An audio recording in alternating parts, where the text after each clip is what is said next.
What is the allowable ampacity of a number 10 THWN-2 copper conductor in an area with an ambient temperature of 114 degrees Fahrenheit in a conduit with 4 current carrying conductors?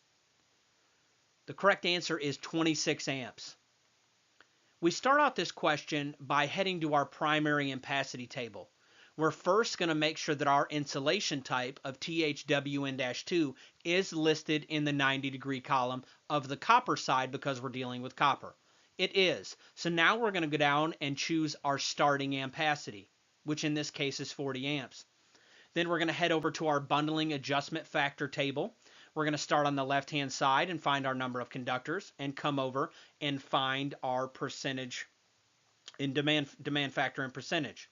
We're going to write that down. So on our piece of paper, we wrote down 40 amps multiplied by 0.80.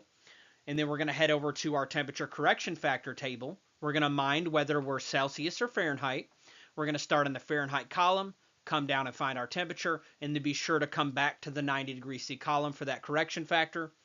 We have our 40 amps multiplied by 0.80 multiplied by 0.82. That gives us a new allowable ampacity of 26.24 amps. We would round down, in my opinion, and we would select 26. Let's get to it.